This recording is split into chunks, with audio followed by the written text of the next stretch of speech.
¿Sabías que durante el embarazo el corazón, no solo late por dos, sino que de hecho se desplaza físicamente dentro del tórax? Sí, sí, es increíble. Y además, el volumen de sangre puede aumentar casi un 50%.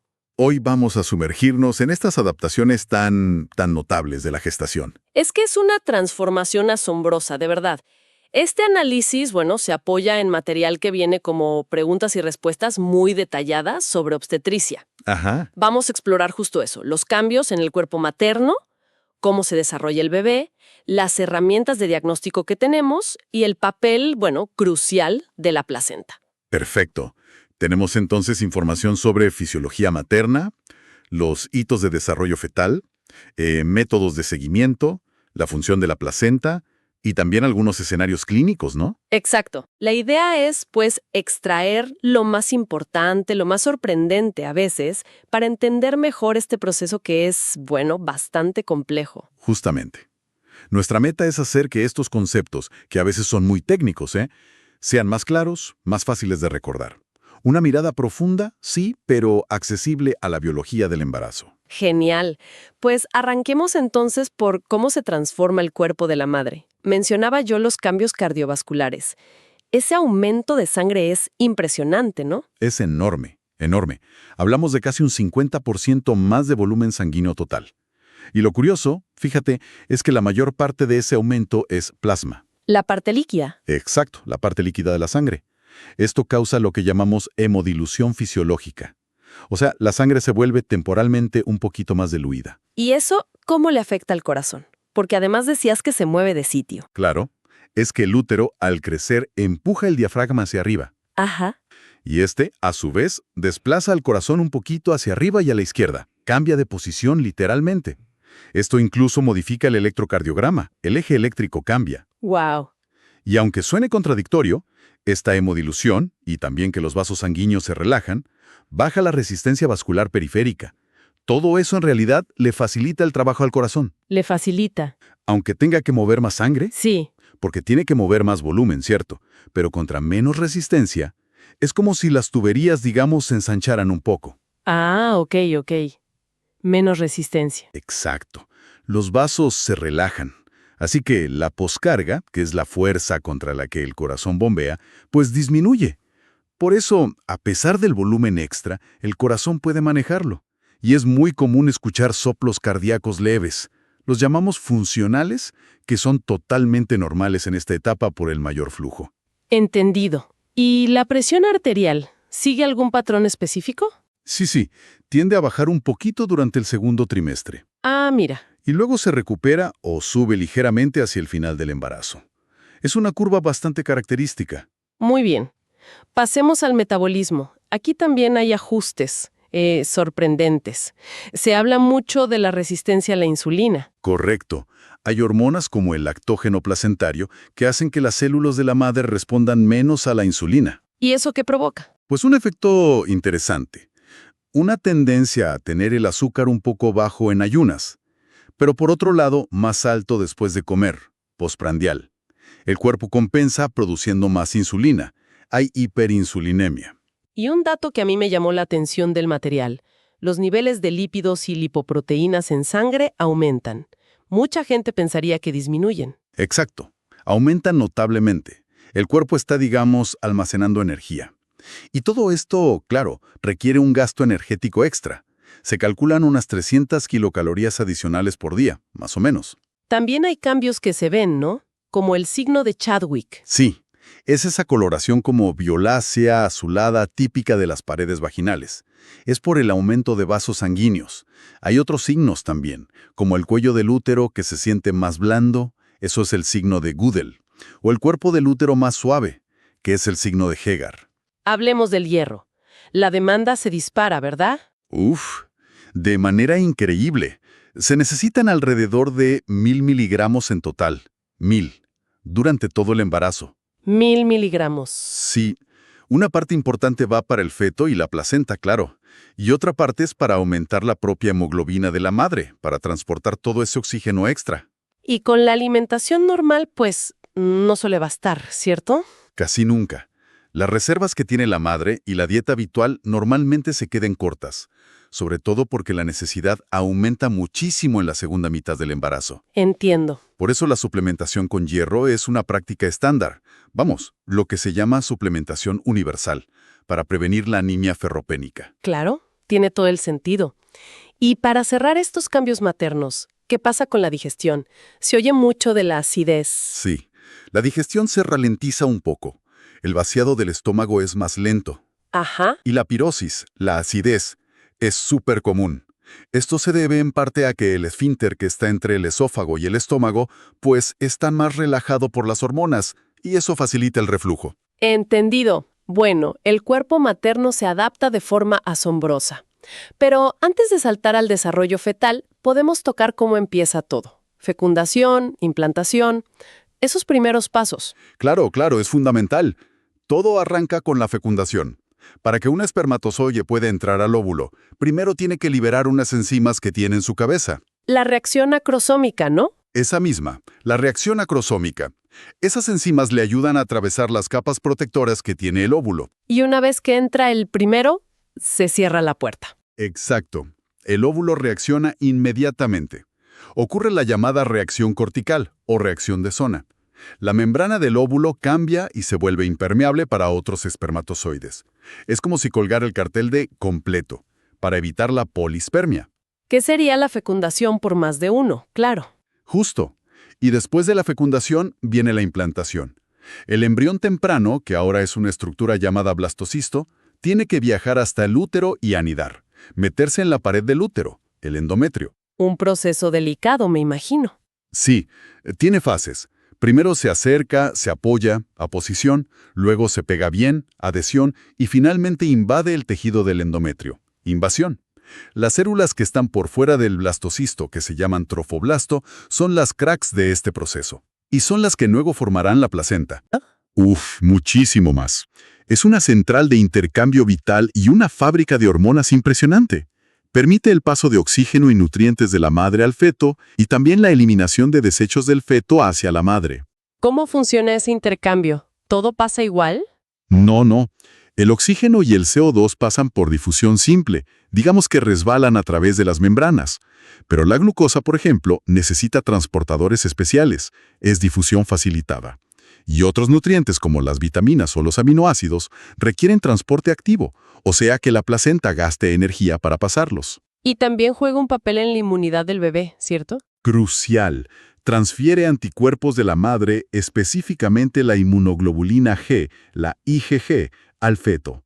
Esto le da al recién nacido una protección temporal, como una inmunidad prestada mientras su propio sistema inmune madura.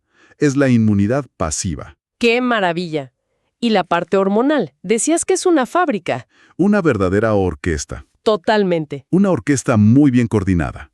Produce la famosa gonadotropina coriónica humana, la HCG. La de las pruebas de embarazo. Esa misma. La produce una capa de células de la placenta llamada sincitiotrofoblasto. Y esta HCG es la que mantiene activo al cuerpo lúteo en el ovario, al principio del embarazo, para que siga produciendo progesterona. Ajá. Y un dato interesante. Sus niveles pueden estar muy altos en condiciones como los embarazos molares, o también en algunos casos de síndrome de Down. Ok. También produce el lactógeno placentario que mencionamos antes. Sí, ya lo comentamos. Es la hormona que causa esa resistencia a la insulina en la madre. Su función principal es asegurar que llegue suficiente glucosa al feto. Por eso decimos que tiene un efecto prodiabetogénico. Entendido. ¿Y los estrógenos, como el estriol? Aquí hay una conexión fascinante, de verdad. La placenta produce la mayor parte del estriol del embarazo, ¿sí? Pero necesita una materia prima, un precursor llamado DHAS, que viene de las glándulas suprarrenales del propio feto. No me digas. ¿Del feto? Sí. Es una colaboración materno-feto-placentaria increíble. Por eso, si las glándulas suprarrenales del feto no se desarrollan bien, como pasa en la anencefalia, por ejemplo, los niveles de estriol en la madre van a ser bajos. Qué interesante esa dependencia mutua. Impresionante. Y nos queda la progesterona. Fundamental. Esencial para mantener el embarazo tranquilo. Relaja el músculo del útero para prevenir contracciones antes de tiempo. Y mantiene el revestimiento interno del útero, el endometrio, listo para el embarazo. ¿Y quién la produce? Al principio, las primeras 10, 12 semanas más o menos, la produce el cuerpo lúteo, esa estructura que queda en el ovario después de la ovulación. Pero después, la placenta toma el relevo por completo y produce cantidades masivas de progesterona. Bueno, con la placenta trabajando a toda máquina, veamos qué pasa con el desarrollo fetal. ¿Hitos importantes que debamos mencionar? Uno clave, es la producción de surfactante pulmonar. Ah, eso suena importante. Alrededor de las 24 semanas de gestación, unas células especiales en los pulmones fetales, los neumocitos tipo 2, empiezan a fabricar esta sustancia. El surfactante es como un detergente biológico, digamos. Impide que los saquitos de aire de los pulmones, los alvéolos, se colapsen cuando el bebé respire por primera vez fuera del útero. O sea, es vital para poder respirar al nacer. Exactamente. Es un indicador fundamental de la madurez pulmonar y de la viabilidad del bebé fuera del útero. Y la circulación del feto, entiendo que es totalmente diferente a la nuestra, ¿verdad? Con esos desvíos o shunts. Completamente distinta, sí. Como los pulmones no se usan para respirar dentro del útero, la sangre oxigenada que llega de la placenta necesita un circuito especial para distribuirse eficientemente. Hay 3 atajos o shunts principales. ¿Cuáles son? Mira, está el ductus venoso, que permite que una parte de la sangre rica en oxígeno que viene de la vena umbilical se salte el paso por el hígado fetal. Luego está el foramen oval, que es una comunicación entre las 2 aurículas del corazón, la derecha y la izquierda. ¿Y el tercero? El ductus arterioso. Este conecta la arteria pulmonar con la arteria aorta. ¿Y todos estos atajos, cuál es su objetivo final? El objetivo es muy inteligente, asegurar que la sangre que tiene más oxígeno llegue de forma prioritaria a los órganos más importantes en ese momento, el cerebro, el corazón y las glándulas suprarrenales. Es como una red de autopistas súper eficiente que evita las zonas en construcción, que serían los pulmones, para llevar el suministro esencial a donde más se necesita. Increíble la ingeniería biológica. Pero bueno, a veces surgen problemas en el desarrollo, como las malformaciones. El material menciona el onfalocele y la gastrosquisis. ¿Son lo mismo? No, son 2 defectos distintos de la pared abdominal, aunque a veces se confunden. En el onfalocele, los órganos abdominales, intestino, a veces hígado, salen por la base del cordón umbilical, pero están cubiertos por un saco, una membrana. Ok, cubiertos. Sí, y este defecto, el onfalocele, puede asociarse con cierta frecuencia a problemas cromosómicos, como las trisomías 18 o 21. Por eso requiere consejería genética. ¿Y la gastrosquisis? En la gastrosquisis hay un agujero en la pared abdominal, pero al lado del ombligo, no en la base. Y los órganos salen por ahí, pero sin ese saco cobertor. Están como flotando en el líquido amniótico. Generalmente la gastrosquisis no se asocia tanto a problemas cromosómicos como el onfalocele. Entendido. También se menciona el cefalocele. Sí, ese es un defecto en el cráneo. Es un hueco en el hueso por donde puede salir tejido cerebral o las membranas que lo cubren, las meninges. Suele ocurrir más frecuentemente en la parte de atrás de la cabeza, en la región occipital. Y una malformación muy grave es la anencefalia. Sí, esa es muy severa. Es un defecto del cierre del tubo neural que ocurre muy temprano en el desarrollo, sobre la 4ª semana. Implica la ausencia de gran parte del cerebro y también de la bóveda craneal. Y es incompatible con la vida, ¿no? Lamentablemente sí. Es una condición incompatible con la vida extrauterina. El material presentaba un caso de diagnóstico tardío, a las 33 semanas, donde se planteaba la hospitalización y, conversar sobre la opción de una interrupción médica del embarazo. Esto nos lleva directamente a la evaluación prenatal. ¿Cómo se vigila el desarrollo y se detectan estos problemas? En el primer trimestre, ¿qué es lo clave? Lo clave en el primer trimestre es el tamizaje no invasivo. Y la estrella, digamos, es la medición de la translucencia nucal. ¿Qué es eso exactamente? Es una medida que se toma por ecografía, entre las semanas 11 y casi 14. Se mide un pequeño espacio con líquido que hay en la nuca del feto. Es un marcador ecográfico muy valioso, el que más valor individual tiene según las fuentes para detectar riesgo de síndrome de Down. Y la gran ventaja es que, al ser ecográfico, no tiene ningún riesgo para el feto. Y a menudo se combina con análisis de sangre, ¿verdad? Sí, lo ideal es el llamado test combinado. Este es el método de elección para el tamizaje hoy en día. Combina la edad de la madre, la medida de la translucencia nucal y los niveles de 2 hormonas en la sangre materna, la PAPA y la fracción libre de la beta-HCG. Todo esto junto da una estimación de riesgo mucho más precisa. Y si ese riesgo sale alto o hay otros factores de preocupación, se pasa a pruebas diagnósticas más directas. Exactamente. Ahí es donde entran las pruebas invasivas.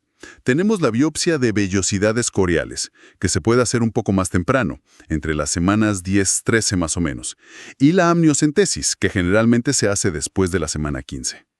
¿Y estas qué información dan? Estas sí analizan directamente los cromosomas del feto, a partir de las células obtenidas. Dan un diagnóstico definitivo, no solo un riesgo. Confirman o descartan una cromosomopatía. Pero claro, tienen un pequeño riesgo de pérdida fetal asociado, que hay que poner en la balanza. Es bajo, pero existe.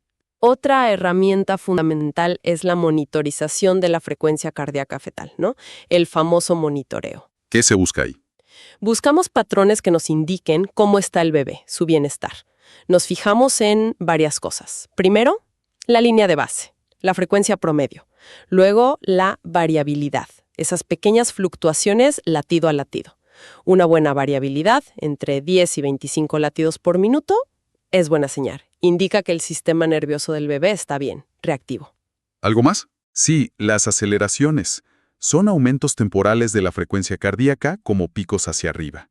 Si sube al menos 15 latidos por minuto durante al menos 15 segundos, eso también es un signo de bienestar fetal. Y las desaceleraciones. Esas son las que preocupan a veces, ¿no? Las llaman dips. Exacto. Son disminuciones transitorias de la frecuencia. Hay distintos tipos.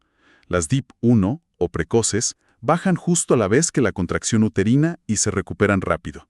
Suelen ser por comprensión de la cabeza fetal durante la contracción y a menudo son normales, fisiológicas, sobre todo en el parto. Ok, esas no son tan malas. No tanto.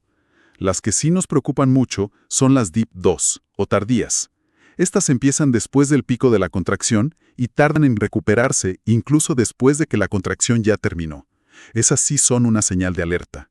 Pueden indicar falta de oxígeno, hipoxia fetal o que la placenta no está funcionando bien. Son patológicas. Fetal, o PBF, es una evaluación más completa del bienestar del bebé. Combina la monitorización cardíaca que acabamos de comentar, que se llama test no estresante o NST, cuando se hace sin contracciones, con una ecografía detallada. ¿Y qué mira la ecografía en el PBF? Mira 4 cosas específicas. Los movimientos respiratorios del feto, aunque no respira aire, hace movimientos como de práctica. Los movimientos corporales amplios, que se mueva bien. El tono fetal, si flexiona y extiende las extremidades, si abre y cierra la mano, y la cantidad de líquido amniótico que hay alrededor del bebé. ¿Y cómo se interpreta todo eso? El material daba un ejemplo con un puntaje bajo, 4/10. Cada uno de esos 5 parámetros, el NST de la frecuencia cardíaca y los 4 de la ecografía, recibe una puntuación. 0 si está ausente o anormal, o 2 si está presente o normal. Ajá, ok. Entonces, el puntaje máximo es 10. Un puntaje de 8 o 10 se considera normal, tranquilizador. Un 6 es dudoso, requiere repetir la prueba o vigilar más de cerca. Y un puntaje de 4 o menos, como en ese ejemplo, es anormal.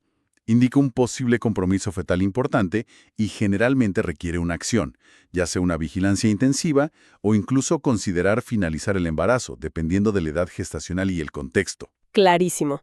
Para hacer todas estas evaluaciones bien, es fundamental saber la edad gestacional correcta.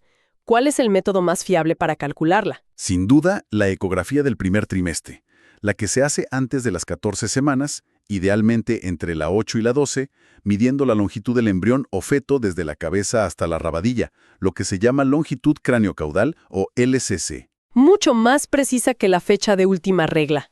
Muchísimo más. La fecha de última menstruación, FUR, puede ser incierta. Muchas mujeres no la recuerdan con exactitud o tienen ciclos irregulares. La ecografía temprana tiene un margen de error muy pequeño, de apenas unos días. Es el estándar de oro. Y hay una ecografía muy importante que se hace más adelante, en el segundo trimestre. Sí, la ecografía morfológica. Es un examen clave. Se hace idealmente entre las 19 y 21 semanas, aunque el rango puede variar un poco según los protocolos. A veces dicen 18-22 o 20-24.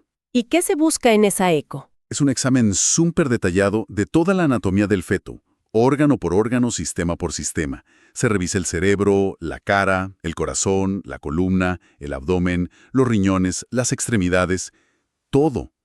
El objetivo es detectar posibles malformaciones estructurales. Es como una inspección técnica completa del bebé antes de nacer. Fundamental, entonces. Bueno, cubierta la biología y la vigilancia, pasemos a algunas consideraciones clínicas del embarazo y el parto. ¿Qué pasa, por ejemplo, si el trabajo de parto se alarga mucho? Depende de en qué fase del parto estemos. Si es la fase inicial, la llamada fase latente, que es antes de que el cuello del útero esté dilatado unos 4 o 5 centímetros, si esa fase se prolonga demasiado, las fuentes dan ejemplos como más de 14 horas en una multípara o 20 en una primeriza, hablamos de una fase latente prolongada. ¿Y si se detiene más adelante? Si el parto se detiene ya en la fase activa, cuando hay más dilatación. Por ejemplo, si la dilatación no progresa durante varias horas, el ejemplo era 4 horas sin cambios con 7 centímetros, eso se considera una detención de la fase activa. ¿Y qué se hace en ese caso? Bueno, si no hay otros problemas o contraindicaciones, y las contracciones no son efectivas, lo habitual es intentar conducir el parto, o sea, ayudar a las contracciones usando oxitocina intravenosa. Hablemos de vacunas y medicamentos durante el embarazo. ¿Cuáles son seguros? La vacuna contra el tétanos y la difteria, la TD o Tdap, que incluye tosferina, es segura y muy recomendada. El ejemplo decía aplicarla a las 14 semanas, pero se suele recomendar en cada embarazo. La de la gripe inactivada también se recomienda, generalmente a partir del segundo trimestre o en cualquier momento si es temporada de gripe. ¿Y las que no se pueden poner? Las vacunas que contienen virus vivos atenuados están contraindicadas. Las clásicas son la triple vírica, sarampión, rubeola, paperas y la de la varicela. La BCG, tuberculosis, también es de microorganismos vivos. Esas no. Nutrientes importantes además del hierro que ya mencionamos. El ácido fólico es crucial, sobre todo antes de concebir y en las primeras semanas, para prevenir defectos del tubo neural como la espina bífida o la anencefalia. También aumentan las necesidades de yodo, calcio y vitaminas del complejo B. ¿Y la vitamina A? Ojo con la vitamina A. Es necesaria, sí el cuerpo la necesita, pero un exceso, sobre todo en forma de retinol preformado, no tanto los betacarotenos de las verduras, puede ser muy dañino para el feto. Es teratogénico, puede causar malformaciones. Así que no es de las que haya que suplementar en grandes cantidades como las otras. Hay que tener cuidado. Importante saberlo. ¿Y durante la lactancia? Si la madre necesita un analgésico, ¿cuál es seguro? El paracetamol, acetaminofén, se considera la opción más segura y de primera línea durante la lactancia. Hay otros medicamentos que definitivamente deben evitarse, como el metrotexato, usado en reumatología o cáncer, o la ergotamina, para migrañas. Y otros, como la bromocriptina, directamente inhiben la producción de leche, así que tampoco se usan si se quiere amamantar. ¿Y cuánto peso se considera normal ganar durante el embarazo? Depende del peso con el que empezaste, del índice de masa corporal pregestacional. Pero para alguien con un peso normal antes de embarazarse, la ganancia esperada es de aproximadamente medio kilo, unos 500 gramos, por semana durante el segundo y tercer trimestre. Más o menos. El material mencionaba riesgos específicos en el embarazo adolescente. ¿Cuáles eran las causas importantes de mortalidad materna en ese grupo según las fuentes? Señalaban varios factores importantes. La malnutrición, las infecciones después del parto, el parto obstruido cuando el bebé no puede salir por el canal del parto y las complicaciones derivadas de abortos inseguros. ¿Y el embarazo gemelar? Aclaraban que aunque tener gemelos siempre aumenta el riesgo de complicaciones en cualquier embarazo, no lo listaban específicamente como una causa directa de mortalidad en esa misma categoría que las otras mencionadas para adolescentes en la fuente consultada. Es un factor de riesgo, ¿sí? Pero no lo ponían al mismo nivel causal directo de muerte en ese contexto. Entendido. Otra situación clínica. ¿Qué pasa si el bebé viene de nalgas, en podálica, al final del embarazo en una madre primeriza? En una nulípara, o sea, una mujer que no ha tenido partos previos, si llega a término, cerca de la fecha de parto, digamos 39 semanas, con el feto en presentación podálica, de nalgas o pies, la recomendación habitual y más extendida suele ser realizar una cesárea programada. ¿Por qué? Para evitar los riesgos asociados al parto vaginal en podálica, que pueden ser mayores tanto para el bebé como atrapamiento de la cabeza, como para la madre, especialmente si es el primer parto y la pelvis no ha sido probada. Y un último dato clínico que me pareció curioso. Tener los leucocitos altos, los glóbulos blancos, durante el trabajo de parto siempre indica infección. No necesariamente. Es bastante común que el recuento de leucocitos suba durante el trabajo de parto, incluso hasta niveles como 20.000 por microlitro, que fuera de este contexto serían alarmantes. ¿Y por qué suben? Puede ser simplemente una respuesta fisiológica normal del cuerpo al estrés físico y al dolor del parto. No siempre significa que haya una infección. Por supuesto, hay que valorar todo el cuadro clínico, si hay fiebre, si hay otros signos de infección, pero el número aislado de leucocitos altos en el parto hay que interpretarlo con cautela. Ha sido un recorrido fascinante, de verdad.